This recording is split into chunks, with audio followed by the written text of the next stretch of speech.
In representative democracy, we have a problem. We are delegating our vote, our power, to our elected officials. But we know that delegation comes at a price.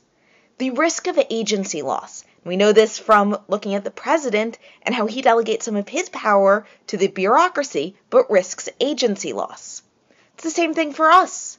We delegate our power to our elected officials, but we risk losing a little bit of our power, right? Our elected officials may not vote the way we want them to vote.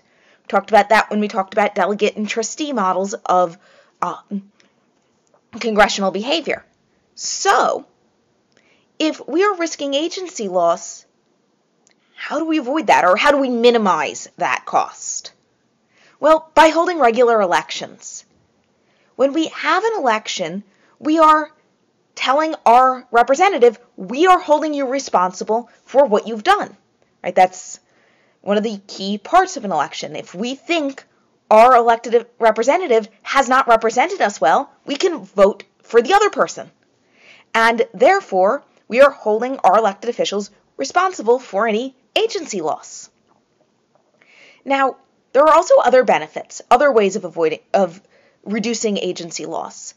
By having regular elections, we not only are having a way of getting our voice, of delegating our vote, and of holding our agents responsible if they don't represent us well, but also we are incentivizing prospective agents to monitor our current agents.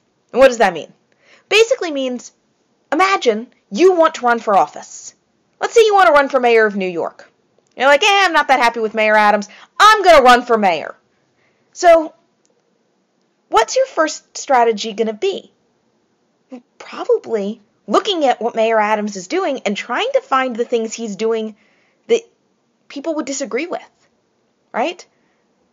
Because during the campaign, you're going to want to say, look, Mayor Adams did X, Y, and Z, and I don't agree with them. And here's why. Here's why he didn't represent you as well as he could have. Here's what he's been doing wrong. All right, it's a classic campaign strategy. Bash your opponent. So, but what that's actually doing is that's helping investigate agency loss and make sure that we don't experience too much of it. Because if there's too much agency loss, we may not always be aware of it. We don't follow every single thing our politicians do, every single thing our elected officials do. So, by incentivizing prospective elected officials, prospective agents, to monitor the current ones and report back to us, we've come up with this great mechanism implicitly by creating elections. We've come up with this implicit mechanism to monitor our agents. And of course, we know the press can do this for us as well. So when they're covering elections, they're going to cover this sort of conflict between the candidates, and they're going to want to vet the candidates, right? Because we know controversy sells. And we know that the media wants to sell newspapers or keep people watching commercial television. So, or get clicks to their website. So they're going to monitor our officials too. And they're going to report when our officials do something that goes against what the people want. So we have elections to make sure that we can delegate our power effectively and to reduce the risk of agency loss inherent in delegating our power.